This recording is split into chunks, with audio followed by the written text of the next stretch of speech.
Hello दोस्तों, कैसे हैं आप। आशा करते हैं स्वस्थ होंगे। चलिए स्टार्ट करते हैं आज का सेशन। आज के सेशन में हम लोग पढ़ने वाले हैं multiple choice questions second type, यानी इसके पहले हम लोग एमसीक्यू क्वेश्चन पढ़े जिसमें एक ऑप्शन केवल सही था। आज हम लोग जो पढ़ने वाले हैं उसमें एक से अधिक ऑप्शन सही हो सकते हैं। तो नोट देखिए, इसमें नोट में क्या लिखा गया है। In the following questions 2 or more option में बी करेक्ट। तो ऐसे क्वेश्चन के लिए थोड़ा कठिनाई लेवल बढ़ जाता है जिसमें एक से अधिक ऑप्शन सही होते हैं। तो थोड़ा ध्यान से पढ़ना है और ध्यान से उसको ऑप्शन टिक करना है। तो पहला क्वेश्चन 38 आज के लिए पहला है।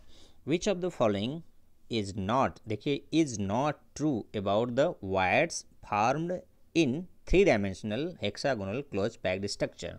तो आपको याद आ रहा होगा कि हेक्सागोनल क्लोज पैकिंग जब होता है, स्ट्रक्चर बनता है, तो उसमें वायर कैसे बनते हैं। तो यहाँ पर पूछ रहा है कि नॉट ट्रू, यानी ऐसा इस 4 ऑप्शन में से कौन कौन से सही नहीं है उसके लिए। तो पहला ऑप्शन क्या है। A tetrahedral void is formed when a sphere of the second layer is present above triangular void in the first layer. जी हाँ, ये क्या है, इसके लिए सही है स्टेटमेंट। तो ये तो गलत है नहीं, क्योंकि जो ट्राइंगुलर वायर होते हैं उसके ऊपर जो स्फीयर आते हैं उससे क्या होता है, टेट्राहेड्रल वायर बनते हैं। चलिए सेकंड क्या है। ऑल द ट्राइंगुलर वायर are not covered by the sphere of the second layer. ये बात भी सही है कि सभी ट्राइंगुलर वायर कवर्ड नहीं होते हैं किससे, एटम। एटम मतलब वो स्फीयर है, जो चाहे वो आयन हो, एटम हो, मॉलिक्यूल हो। थर्ड ऑप्शन है।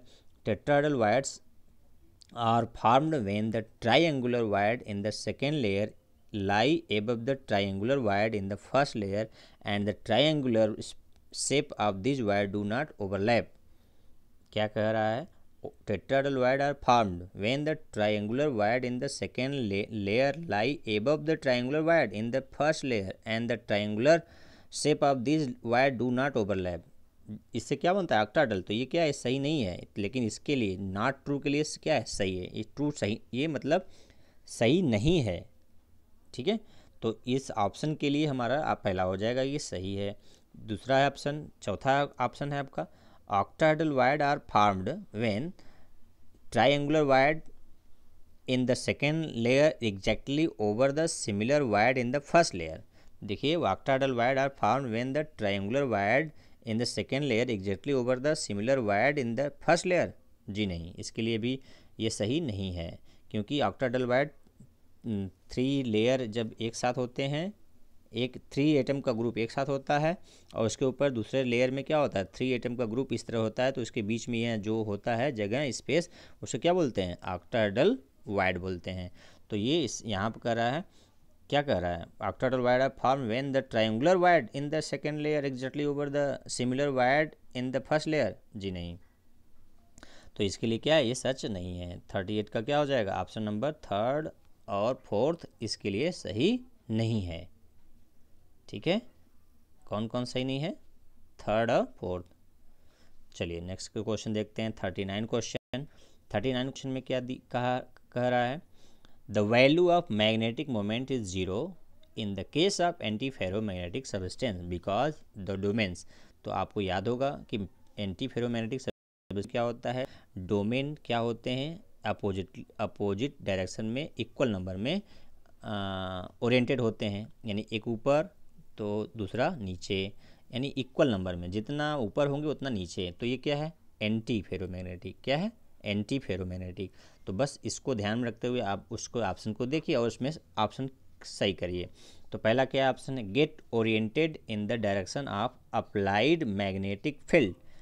तो ये एंटी फेरोमैग्नेटिक क्या होते हैं, मैग्नेटिक फील्ड की ओर अप्लाइड करने पर ये उसकी ओर क्या करते हैं, ओरिएंट नहीं होते हैं। तो पहला इस क्या हो जाएगा, गलत हो जाएगा इसके लिए।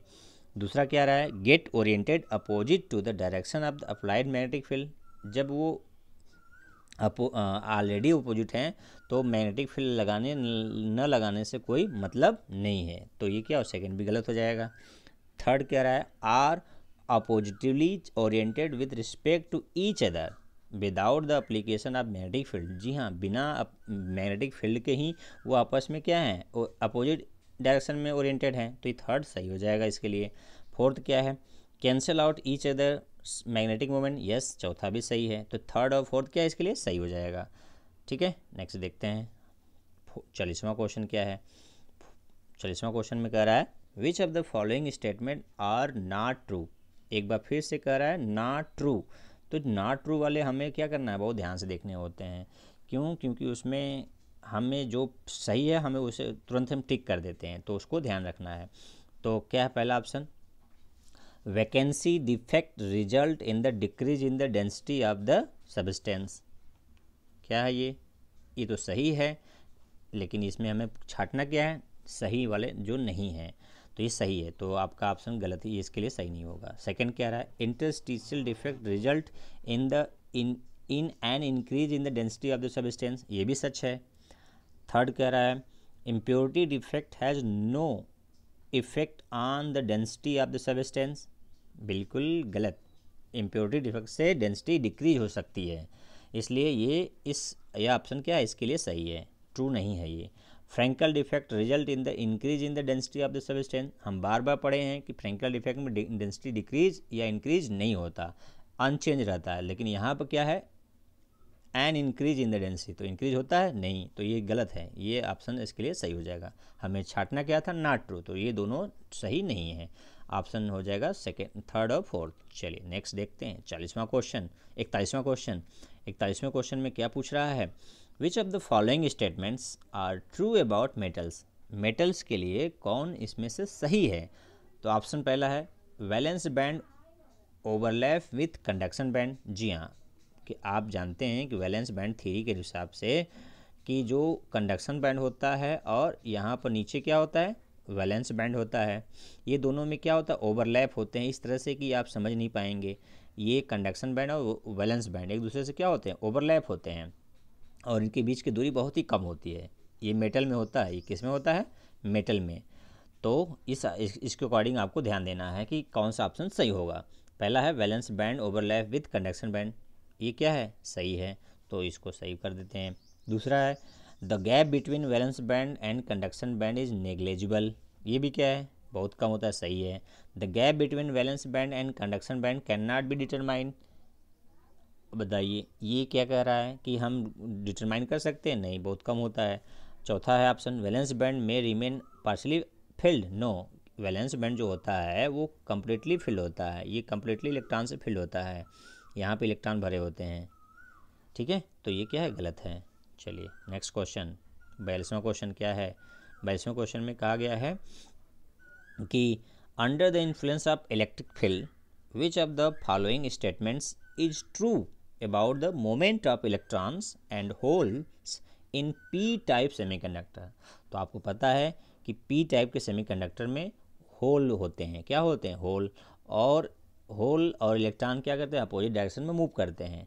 कि यदि इलेक्ट्रॉन यहाँ होल में जाता है तो यहाँ पर इलेक्ट्रॉन आ जाता है, लेकिन जहाँ से इलेक्ट्रॉन जाता है वहाँ पर क्या हो जाता है, इलेक्ट्रॉन होल हो जाता है। तो ये कह सकते हैं कि होल इधर माइग्रेट कर रहा है और इलेक्ट्रॉन इधर, यानी इलेक्ट्रॉन पॉजिटिव की ओर और होल निगेटिव की ओर माइग्रेट कर रहा है या मूवमेंट कर रहा है। तो इसको ध्यान में रखते हुए आप ऑप्शन देखिए, electron will move towards the positively charge plate through electron holes, ये बात सच है, क्या है, सही है, तो ऑप्शन क्या होगा, इसका पहला सही है। सेकेंड कह रहा है holes will appear to be moving towards the negative charge plate, yes, holes will appear to be moving towards the negative charge plate, yes, ये भी सही है, ठीक है। थर्ड आपका है both electrons and hole appear to move towards the positively charge plate, no, मैंने कहा कि होल नेगेटिव की ओर और इलेक्ट्रॉन पॉजिटिव की ओर मूव करता है, जबकि इसमें कह रहा है थर्ड में दोनों एक ही पॉजिटिव चार्ज की ओर प्लेट की ओर मूव करते हैं, जी नहीं, ये गलत हो जाएगा थर्ड। चौथा कह रहा है moment of electron in not related to the moment of hole, जी नहीं, एक दूसरे पर निर्भर करते हैं, ये कह रहा है नॉट रिलेटेड, जबकि रिलेटेड होता है, तो ये भी क्या हो जाएगा, गलत हो जाएगा। तो ऑप्शन नंबर क्या हो जाएगा, फर्स्ट एंड सेकेंड, किसके लिए, 42वें के लिए। चलिए नेक्स्ट देखते हैं 43वां क्वेश्चन क्या कह रहा है। देखिए थोड़ा क्वेश्चन का लेवल थोड़ा हाई है, यदि आपका थिंकिंग लेवल बढ़ाना है, आप प्रैक्टिस करते रहेंगे तो आपका थिंकिंग लेवल बढ़ जाएगा, और आपके जो क्वेश्चन या डाउट्स जो चैप्टर पढ़ते समय क्लियर नहीं हो पाए तो इस न्यूमेरिकल को या ऑप्शन को करते समय क्लियर हो जाएगा। तो मैं कहूँगा कि एक्सरसाइज भी साथ साथ करते रहना ज़रूरी होता है। चलिए नेक्स्ट देखते हैं 43, which of the following statement are true about semiconductor. देखिए एक बार फिर से कह रहा है कि ट्रू है, कौन सा, किसके लिए, सेमीकंडक्टर के लिए। तो पहला ऑप्शन क्या है, silicon doped with electron rich impurity is a P type semiconductor. जी नहीं, इलेक्ट्रॉन रिच इम्प्योरिटी मिलाने से क्या बनता है, इलेक्ट्रॉन रिच वाले से क्या बनता है, एन टाइप। यहाँ क्या अगर पी टाइप, तो ये क्या हो जाएगा, पहला ऑप्शन गलत हो जाएगा। सेकेंड ऑप्शन कह रहा है silicon doped with an electron rich impurity is an N type semiconductor. जी हाँ, यही तो बनता ही है, सेकेंड सही है। Delocalize electron increase the conductivity of doped silicon. इसीलिए तो हम मिलाते हैं कि कंडक्टिविटी बढ़ जाए, तो delocalize electron increase the conductivity of doped silicon, सही बात है। An electron vacancy increase the conductivity of n type semiconductor. N type के सेमीकंडक्टर की कंडक्टिविटी इलेक्ट्रॉन के कारण बढ़ती है, लेकिन ये कह रहा है एन इलेक्ट्रॉन वैकेंसी तो होते ही है, तो ये क्या हो जाएगा, गलत। तो ऑप्शन नंबर क्या हो जाएगा, फर्स्ट एंड सेकेंड, यानी 43वें का क्या हो जाएगा आपका, फर्स्ट एंड सेकेंड क्या हो जाएगा, सही हो जाएगा। एक मिनट फिर से चेक कर लीजिए इसको। जी नहीं, फर्स्ट नहीं, हम तो पहले ही लगा चुके हैं ना, फर्स्ट और फोर्थ क्या गलत, तो क्या हो जाएगा, सेकेंड और थर्ड आपका सही हो जाएगा।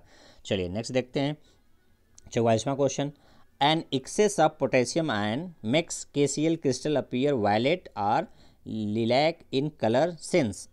आप जानते हैं कि जो KCl हो या NaCl का जो कलर होता है वो क्यों होता है, एफ सेंटर का। एफ सेंटर क्या होते हैं, एफ सेंटर में क्या होते हैं, जब एनायन यानी नेगेटिव आयन अपना साइड छोड़कर कहीं बाहर चले जाते हैं, तो उसके जगह जो खाली होते हैं जो जगह साइड, उसके जगह क्या आ जाता है, इलेक्ट्रॉन आ जाता है। क्या आ जाता है, इलेक्ट्रॉन। इसलिए चार्ज बैलेंस होता है और साइड पर वो इलेक्ट्रॉन कवर करके क्रिस्टल का चार्ज बैलेंस करता है। तो इसको बोलते क्या हैं, एफ सेंटर। क्या बोलते हैं, एफ सेंटर। तो चलिए इसको ध्यान रखते हुए आप इसको ऑप्शन देखिए। तो some of the anionic site are occupied by an unpaired electron, ये सच है। पहला क्या हो जाएगा, सच हो जाएगा, यानी ये पहला आपका सही है। दूसरा क्वेश्चन ऑप्शन क्या है, some of the anionic site are occupied by a pair of electron. जी नहीं, अनपेयर्ड इलेक्ट्रॉन होता है, पेयर्ड नहीं। तो दूसरा क्या हो जाएगा, दूसरा गलत हो जाएगा। थर्ड कह रहा है there are vacancy at some anionic site. नहीं, उस एनायनिक साइट से, जो एनायनिक साइट खाली हुए हैं वहाँ से कोई एनायन गया है, वहाँ पर क्या आ गया है, इलेक्ट्रॉन आ गया है। क्या आ गया है, इलेक्ट्रॉन। तो साइट खाली नहीं है, तो ये भी क्या हो जाएगा, गलत, वो भरा रहता है। और चौथा कह रहा है F centre are created with impart colour to the crystal. जी हाँ, यही तो कलर का कारण है, एफ सेंटर। एफ मतलब फरबे, और फरबे का मतलब होता है कलर। तो ऑप्शन नंबर क्या हो जाएगा 44 का, 1 और 4 क्या हो जाएगा, सही हो जाएगा, ये 4 और 1। चलिए नेक्स्ट देखते हैं 45वां क्वेश्चन क्या है। 45वें क्वेश्चन में कह रहा है द नंबर ऑफ टेट्राहेड्रल वायर पर यूनिट। देखिए per unit cell in NaCl crystal कह रहा है, फिर से पढ़ लीजिए question. The number of tetrahedral voids per unit cell in NaCl crystal. तो आपको पहले से पता है कि NaCl जो होता है, NaCl किस तरह का लैटिस बनाता है, FCC। किस तरह का, FCC। और FCC में नंबर ऑफ एटम कितने होते हैं, 4 होते हैं। और टेट्राहेड्रल वायर कितने हो जाएंगे फिर, यदि नंबर ऑफ एटम 4 हैं तो टेट्राहेड्रल वायर क्या होता है, इसका दुगुना होता है, तो कितना हो जाएगा, 8। अब इस बात को ध्यान रखते हुए क्वेश्चन करते हैं। पहला ऑप्शन क्या रहा, 4। जी नहीं, पहला ऑप्शन क्या है, 4 दिया है, तो ये नहीं होगा। दूसरा 8, यस होगा। तीसरा twice the number of octahedral void. अब octahedral void number of atom के इक्वल होता है, तो ये भी क्या हो जाएगा, सही हो जाएगा। अगला कर रहा है 4 time the number of octahedral void. जी नहीं, तो ऑप्शन नंबर क्या हो जाएगा, सेकेंड और थर्ड आपका क्या हो जाएगा, सही ऑप्शन हो जाएगा। क्लियर है। चलिए नेक्स्ट देखते हैं। नेक्स्ट आपका 46वां क्वेश्चन है amorphous solid can also be called. तो आप जानते हैं कि एमार्फस सॉलिड को और किस नाम से जानते हैं, बिल्कुल सही। ट्रू सॉलिड, जी नहीं। सुपर कोल्ड लिक्विड, जी हाँ, सुपर कोल्ड लिक्विड बोलते हैं। जैसे ग्लास क्या है, सुपर कोल्ड लिक्विड है। सुपर कोल्ड सॉलिड, जी नहीं। ध्यान रखना, सुपर कोल्ड लिक्विड है, सुपर कोल्ड सॉलिड नहीं। तो ऑप्शन क्या हो जाएगा, 1 और 3। ये एमार्फस को और इस नाम से भी जानते हैं। चलिए नेक्स्ट क्वेश्चन, बहुत इंपॉर्टेंट क्वेश्चन है, कई बार आप कर लिए हैं, इसको ध्यान से देखिए। इसमें क्या कह रहा है कि a perfect crystal of silicon figure 1.1, figure 1.1 यहाँ दिया है, is dropped with some element as given in the option, which of the option show n type semiconductor. क्या पूछ रहा है, किस टाइप का सेमीकंडक्टर पूछ रहा है कि एन टाइप का। तो ये प्योर सिलिकॉन देख लीजिए, क्रिस्टल दिया है और इसमें क्या मिलाया गया है, कौन कौन से एलिमेंट। आपको पता है कि एन टाइप का सेमीकंडक्टर बनाने के लिए किस ग्रुप के एलिमेंट मिलाते हैं, 15 ग्रुप। 15 ग्रुप में कौन कौन आते हैं, फास्फोरस, आर्सेनिक, एंटीमनी, ये एलिमेंट मिलाते हैं तो एन टाइप बनता है। और 13 ग्रुप मिलाते हैं, बोरान, एल्यूमिनियम, गैलियम, तो पी टाइप। तो इसमें एन टाइप पूछ रहा है तो आपको एन टाइप के लिए इस तीनों एलिमेंट्स में से यदि आपको कोई भी मिक्सर मिलावट दिखेगा तो वो एन टाइप हो जाएगा। तो चलिए ऑप्शन देखिए, ऑप्शन में क्या क्या है। यहाँ पर आर्सेनिक लाया गया है, तो आर्सेनिक किस ग्रुप का है, 15 ग्रुप का है, तो ये क्या हो जाएगा, पी टाइप का। यहाँ पे देखिए फास्फोरस, तो ये क्या हो जाएगा, पी टाइप का। यहाँ पे क्या मिलाएगा, सेकंड में देखिए बी बोरान, बोरान वाला क्या है, पी टाइप का होगा। यहाँ पे क्या मिलाया गया, एल्युमिनियम, यहाँ पे एल्युमिनियम मिलाया गया, ये क्या हो जाएगा, पी टाइप। तो ऑप्शन नंबर क्या हो जाएगा, फर्स्ट और थर्ड। फर्स्ट थर्ड क्या हो जाएगा आपका, ये दोनों आपका एन टाइप का सेमीकंडक्टर हो जाएगा। तो ऑप्शन नंबर क्या हो जाएगा, फर्स्ट और थर्ड। चलिए नेक्स्ट क्वेश्चन देखते हैं। नेक्स्ट क्वेश्चन है 48वां क्वेश्चन है। क्या कह रहा है उसमें, कह रहा है कि which of the following statement are correct.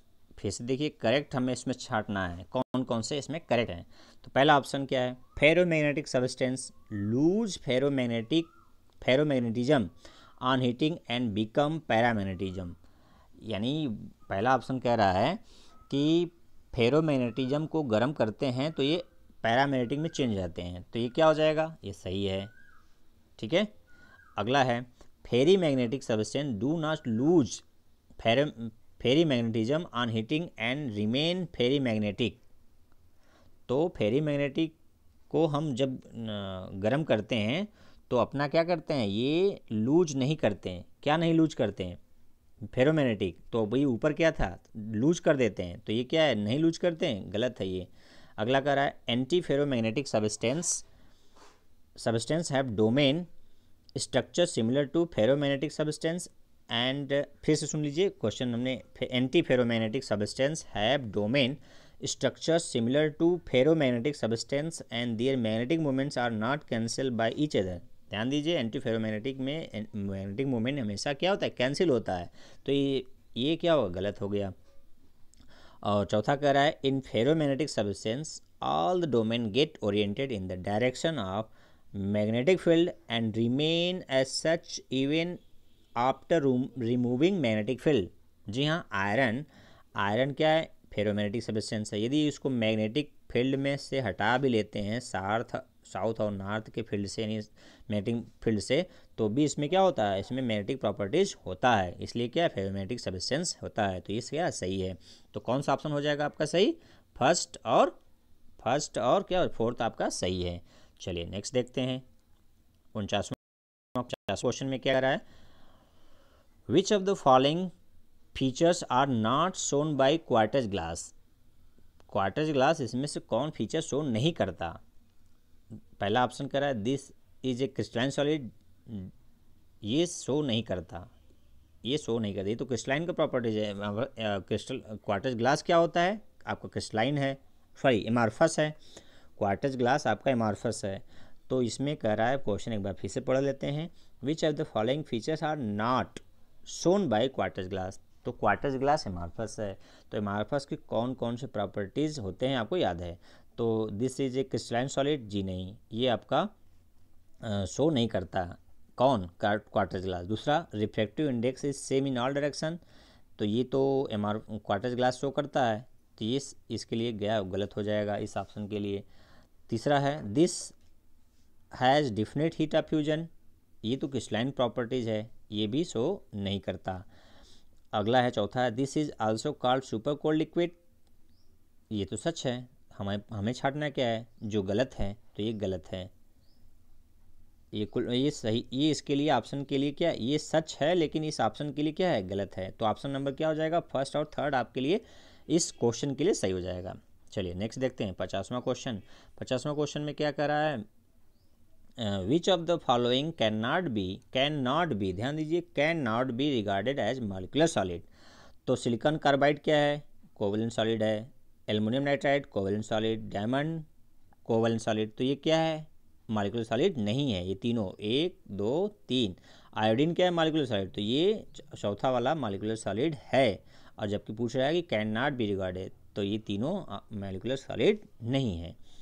91 question क्या कर रहा है, in which of the following arrangement octahedral void are formed, किस में ऑक्टाएडलवाइड बनते हैं, एससीपी में जी हाँ बनते हैं, बीसीसी में नहीं बनते हैं, सिंपल में नहीं बनते हैं, एफसीसी में बनते हैं। तो 50वें का क्या हो जाएगा, 51 का क्या हो जाएगा, ए और डी, फर्स्ट और फोर्थ क्या हो जाएगा इसके सही हो जाएंगे कि इसमें ऑक्टाएडलवाइड बनते हैं। चलिए 52 क्वेश्चन देखते हैं। 52 में क्या है, Frenkel defect is also known as. अब फ्रैंकल डिफेक्ट को किस नाम से भी और जानते हैं, यानी इसका क्लासिफिकेशन हमें आपको याद हो तो ये क्या है, स्टोइकोमेट्रिक डिफेक्ट है, बिल्कुल सही है। डिसलोकेशन डिफेक्ट है, बिल्कुल सही है, क्योंकि कैटायन क्या होते हैं, पॉजिटिव आयन अपना साइड छोड़ के कहाँ चले जाते हैं, इंटरस्टिशियल साइड में, तो इससे क्या होता है, फ्रैंकल डिफेक्ट बोलते हैं। तो डिसलोकेशन भी इसी को बोलते हैं। और ये क्या है, चार्ज ऑफ कैटायन और एनायन का रेशियो डिस्टर्ब नहीं होता, इसलिए स्टोइकोमेट्रिक डिफेक्ट है, डिसलोकेशन डिफेक्ट है। इम्प्योरिटी डिफेक्ट नहीं है। नॉन स्टोइकोमेट्रिक डिफेक्ट नहीं। तो ऑप्शन नंबर क्या हो जाएगा 52 का, फर्स्ट और सेकेंड। चलिए नेक्स्ट देखते हैं, आपका 53वां क्वेश्चन क्या है, which of the following defects decrease the density. अब इनमें से किस डिफेक्ट में डेंसिटी डिक्रीज होती है, तो आपको याद होगा कि शॉर्टकी में डिक्रीज होती है और इसके साथ साथ वैकेंसी डिफेक्ट में। तो इंटरस्टिशियल में डिफेक्ट डिक्रीज होती है, जी नहीं, इसमें तो बढ़ जाती है। वैकेंसी डिफेक्ट, जी हाँ, वैकेंसी डिफेक्ट में कम हो जाते हैं साइड से, तो वैकेंसी डिफेक्ट में डिक्रीज हो जाता है, और फ्रैंकल में नहीं चेंज होता है, शॉर्ट की में यस कम हो जाता है। तो ऑप्शन नंबर क्या हो जाएगा 53 का सेकेंड और फोर्थ क्या हो जाएगा, सही हो जाएगा। तो ये था आपका सेकेंड टाइप का क्वेश्चन जिसमें एक से अधिक ऑप्शन सही थे। वीडियो कैसा लगा, इसमें आपको कहाँ कन्फ्यूजन हुआ, आप कहाँ मुझसे असहमत हैं यानी डिसएग्री हैं, मुझे आप कमेंट कर सकते हैं। आपका दिन मंगलमय हो। जय हिंद, जय भारत।